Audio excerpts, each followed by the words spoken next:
ಇನ್ನು ಮುಂದೆ ನಿಮ್ಮ ನೆಚ್ಚಿನ ಧಾರಾವಾಹಿಗಳ ಫುಲ್ ಎಪಿಸೋಡ್ಗಳು ಸನ್ ನೆಕ್ಸ್ಟ್ ಆಪ್ನಲ್ಲಿ ಮಾತ್ರ.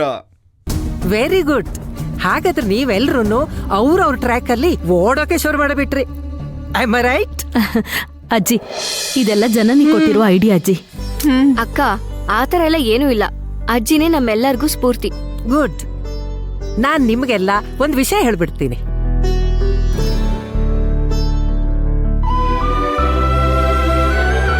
ಒಂದ್ ಕೆಲ್ಸನ ಶುರು ಮಾಡೋದು ದೊಡ್ಡ ವಿಷಯ ಅಲ್ಲ.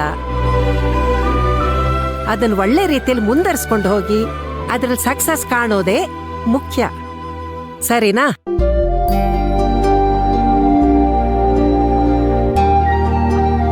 ನಿಧಾನವಾಗಿ ಒಂದೊಂದು ಹೆಜ್ಜೆಯನ್ನು ಯೋಚನೆ ಮಾಡಿ ಇಡದೆ ಏನೇ ಬಂದ್ರೂ ಫೇಸ್ ಮಾಡ್ತೀನಿ ಅನ್ನೋ ಧೈರ್ಯದಿಂದ ಮುಂದಕ್ಕೆ ಹೋಗ್ತಾನೆ ಇರಬೇಕು.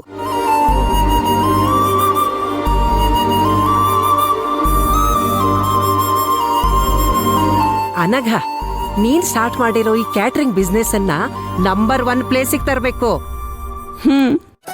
ವಾಣಿ, ನೀನು ಕೂಡ ನೀನ್ ಒಬ್ಬಳೆ ಡ್ಯಾನ್ಸ್ ಹೇಳಿಕೊಡೋದಲ್ದೆ ನಿನ್ನಂತ 4 ಟೀಚರ್ಸ್ ಅನ್ನ ಅಪಾಯಿಂಟ್ ಮಾಡಿ ದೊಡ್ಡ ಡ್ಯಾನ್ಸಿಂಗ್ ಅಕಾಡೆಮಿನ ಸ್ಟಾರ್ಟ್ ಮಾಡ್ಬೇಕು. ಓಕೆನಾ? ಸರಿ ಅಜ್ಜಿ. ಭಾರ್ಗವಿ, ನೀನು ಕೂಡ ಹಾಗೆ ಯಶು ಕಾಲೇಜಲ್ಲಿ ಮಾತ್ರ ಅಲ್ಲ, ಇನ್ನೂ ಬೇರೆ ಕಾಲೇಜ್ಗಳಲ್ಲೂ ಇದೇ ತರ ಮೋಟಿವೇಟಿಂಗ್ ಸ್ಪೀಚ್ ಕೊಟ್ಟು ತುಂಬಾ ಫೇಮಸ್ ಆಗ್ಬೇಕು. ಸರಿ ಅಜ್ಜಿ. ನೀ ಖಂಡಿತ ಆಗ್ತ್ಯಾ, ಆ ನಂಬಿಕೆ ನನಗಿದೆ. ಹಾ, ಅದು ಮಾತ್ರ ಅಲ್ಲ, ಮುಂದಿನ 10 ವರ್ಷಕ್ಕೆ ನೀವ್ ಏನೇನೆಲ್ಲ ಮಾಡ್ಬೇಕು ಅಂತ ಈಗಲೇ ಪ್ಲಾನ್ ಮಾಡಿ ಅದ್ರ ಪ್ರಕಾರ ಮುಂದಕ್ಕೆ ಹೋಗ್ತಾ ಇರ್ಬೇಕು. ಅರ್ಥ ಆಯ್ತಾ? ಅದೆಲ್ಲ ಸರಿ ಅಜ್ಜಿ. ನಾವ್ ಈಗಷ್ಟೇ ಎಲ್ಲ ಶುರು ಮಾಡಿದೀವಿ. ಇದ್ರಲ್ಲಿ ಏನಾದ್ರೂ ಒಂದ್ ಸ್ವಲ್ಪ ದುಡ್ಡು ಮಾಡಿ ಆಮೇಲೆ ಅಲ್ವಾ ಒಂಚೂರು ಲೋನ್ ಮಾಡಿ ನೆಕ್ಸ್ಟ್ ಲೆವೆಲ್ಗೆ ಹೋಗಕ್ಕಾಗೋದು. ಲೋನ್ ಎಲ್ಲ ಯಾಕೆ ಚಿಕ್ಕಮ್ಮ? ಮತ್ತಿನ್ನೇನಪ್ಪ, ನಿಮ್ಮಪ್ಪ ಚಿಕ್ಕಪ್ಪನ ಹತ್ರ ಕೈ ಚಾಚ್ಬೇಕಾ? ಅಯ್ಯೋ, ನಾನು ಹಂಗೆ ಹೇಳಿಲ್ಲ. 40% ಶೇರ್ ನಮ್ ಕಡೆನೇ ಇದೆಯಲ್ಲ, ಅದನ್ನ ಹಿಡ್ಕೊಂಡು ಬಿಸ್ನೆಸ್ ಡೆವಲಪ್ ಮಾಡ್ಬೋದಲ್ವಾ?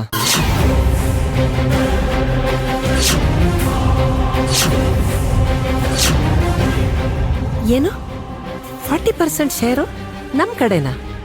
ಯಶು,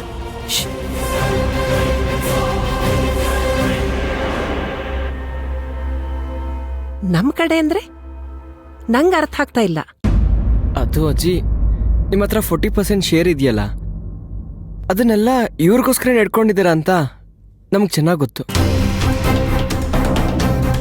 ಅದನ್ನ ಇವ್ರ ಇನ್ವೆಸ್ಟ್ಮೆಂಟ್ ಅಂತ ಇಟ್ಕೊಂಡು ಅವ್ರ ಬಿಸ್ನೆಸ್ ಡೆವಲಪ್ ಮಾಡ್ಬೋದಲ್ವಾ?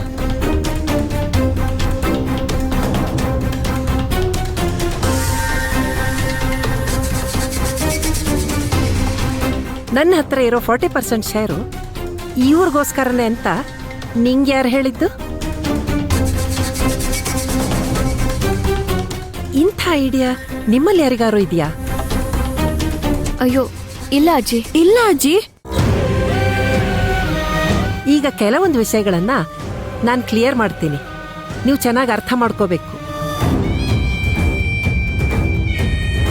ನಾನು ಹೆಣ್ಮಕ್ಳು ಉದ್ಧಾರಕ್ಕೋಸ್ಕರ ಅಂತ ಮಾತಾಡೋದೆಲ್ಲ ಈ ಮನೆ ಹೆಣ್ಮಕ್ಳಿಗೆ ಮಾತ್ರ ಅಲ್ಲ. ಈ ಸೊಸೈಟಿಯಲ್ಲಿ ನಿಮ್ಮ ತರ ಯಾಕೆ, ನಿಮಗಿಂತ ಜಾಸ್ತಿ ಕಷ್ಟಪಡೋ ಹೆಣ್ಮಕ್ಳು ಎಷ್ಟೋ ಜನ ಇದ್ದಾರೆ. ಅವ್ರು ಎಲ್ರೂ ಏನಾದ್ರೂ ಮಾಡಿ ಸಾಧನೆ ಮಾಡ್ಬೇಕನ್ನೋದು ನನ್ನ ಉದ್ದೇಶ. ಜನನಿಗೆ ನಾನು, ನಿಮಗೆಲ್ಲ ಜನನಿ ಹೇಗೆ ಸಪೋರ್ಟಿವ್ ಆಗಿದ್ಲೋ ಅದೇ ತರ ನೀವು ಈ ಸಮಾಜದಲ್ಲಿರೋ ಎಲ್ಲ ಹೆಣ್ಮಕ್ಳಿಗೂ ಸಪೋರ್ಟಿವ್ ಆಗಿ ಕೆಲಸ ಮಾಡಬೇಕು. ಇದೇ ನನ್ನ ಆಸೆ.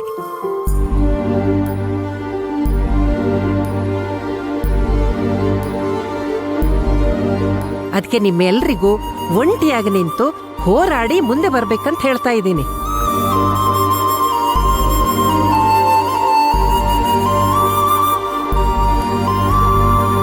ಅದನ್ ಬಿಟ್ಟು ಈ ಆಸ್ತಿನೆಲ್ಲ ನಮಗೆ ಕೊಟ್ಬಿಡಿ, ಅದನ್ನ ಉಪಯೋಗಿಸ್ಕೊಂಡು ನಾವು ಮೇಲ್ ಬರ್ತೀವಂತ ನೀವು ತಿಳ್ಕೊಂಡಿದ್ರೆ ಅದಕ್ಕೆ ನಾನ್ ಜವಾಬ್ದಾರಳಲ್ಲ.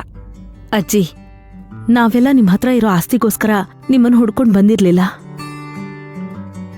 ನಿಮ್ಮ ಆರೋಗ್ಯ ಯಾವಾಗ್ಲೂ ಚೆನ್ನಾಗಿದ್ರೆ ಸಾಕು ಅಂತ ಆಸೆ ಪಡ್ತೀವಿ ಅಷ್ಟೇ. ನಮ್ಗೆ ನಿಮ್ಮಿಂದ ಮಾರಲ್ ಸಪೋರ್ಟ್ ಸಿಕ್ಕಿದ್ರೆ ಸಾಕು ಅಷ್ಟೇ. ಗೊತ್ತಮ್ಮ, ನೀವೆಲ್ಲ ಹಾಗೆ ಯೋಚನೆ ಮಾಡೋದಿಲ್ಲ ಅಂತ ನಂಗೆ ಚೆನ್ನಾಗಿ ಗೊತ್ತು. ಆದ್ರೆ ನಿಮ್ ಯೋಚನೆಯಲ್ಲಿ ಏನಾದ್ರೂ ಬದಲಾವಣೆ ಬಂದಿದ್ರೆ ಅದನ್ ಕ್ಲಿಯರ್ ಮಾಡೋದು ನನ್ನ ಕರ್ತವ್ಯ ಅಲ್ವಾ?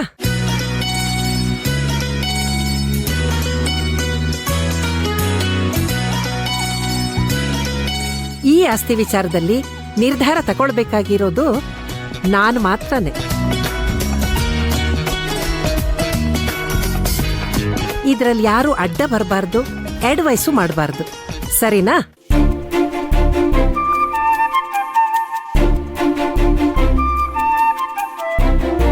ಓಕೆ, ನೀವೆಲ್ಲ ಹೇಳಿದ್ರಲ್ಲ ನನ್ನಿಂದ ನಿಮ್ಗೆಲ್ಲ ಯಾವ ಎಕ್ಸ್ಪೆಕ್ಟೇಷನ್ ಇಲ್ಲ ಅಂತ. Very good. ಸರಿ, ನೀವೆಲ್ಲ ಹೋಗಿ ನಿಮ್ಮ ಕೆಲಸ ನೋಡ್ಕೊಳ್ಳಿ. ನೆಕ್ಸ್ಟ್ ಏನ್ ಮಾಡ್ಬೇಕನ್ನೋದನ್ನ ಫಾಸ್ಟ್ ಆಗಿ ಪರ್ಫೆಕ್ಟ್ ಆಗಿ ಪ್ಲಾನ್ ಮಾಡೋಣ. ಮಾರಲ್ ಸಪೋರ್ಟಿಗೆ I will be always with you. ಇನ್ವೆಸ್ಟ್ಮೆಂಟಿಗೆ ಏನ್ ಮಾಡ್ಬೇಕನ್ನೋದನ್ನ ನೀವೇ ಯೋಚನೆ ಮಾಡ್ಕೊಳ್ಳಿ. ಓಕೆನಾ? ಸರಿ ಅಜ್ಜಿ, ನೀವು ಹೋಗಿ ರೆಸ್ಟ್ ಮಾಡಿ, ನಾವೆಲ್ಲ ಆಮೇಲೆ ಬರ್ತೀವಿ. ಸರಿ, ನೀವು ಹೋಗಿ, ನಾನು ಆಮೇಲೆ ಬರ್ತೀನಿ. ಬನ್ನಿ.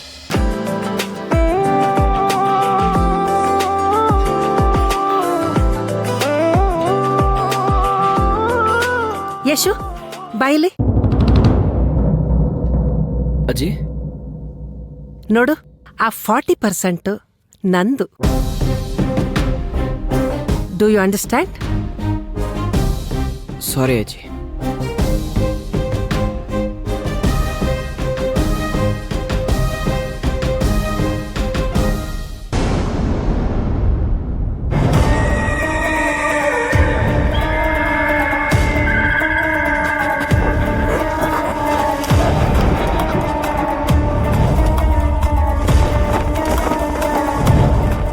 ರೇ, ಫೋನಲ್ಲೇ ಏನು ವಿಷಯ ಅಂತ ಕೇಳಿದೆ ತಾನೆ? ಇಲ್ಲಿವರೆಗೂ ಬರಕ್ ಹೇಳ್ಬಿಟ್ಟು ಸುಮ್ಮನೆ ನಿಂತ್ರೆ ಅದೇನು ಅಂತ ಹೇಳಿ. ಏ ಕೀರ್ತಿ, ನಿನಗೂ ನಿಮ್ಮ ಅಣ್ಣಂಗೂ ಏನೋ ಆಗಿದೆ. ಎಷ್ಟು ಫೋನ್ ಮಾಡಿದ್ರು ಫೋನ್ ಎತ್ತಲ್ವಲ್ಲೋ? ಏಕೆ? ಕೊಡೋದನ್ನೆಲ್ಲ ಕೊಟ್ಟಾಗಿದೆ ತಾನೆ, ಸೆಟ್ಲ್ ಮಾಡಾಗಿದೆ, ಮತ್ತಿನ್ನೇನು? ಏಯ್, ಯಾಕೋ ಈಗ ಎಗರಾಡ್ತೀಯಾ? ನಿನ್ನ ದುಡ್ಡು ಆಸ್ತಿಗೋಸ್ಕರ ನಾನು ನಿನ್ನಿಲ್ಲಿ ಕರೆಸ್ಲಿಲ್ಲ. ಮತ್ತೆ ಒಂದು ಮುಖ್ಯವಾದ ವಿಷಯ ಇದೆ. ಏನದು ಮುಖ್ಯವಾದ ವಿಷಯ? ಏಯ್, ಟೀ ಕುಡ್ಕೋಬೋಗ್ರ.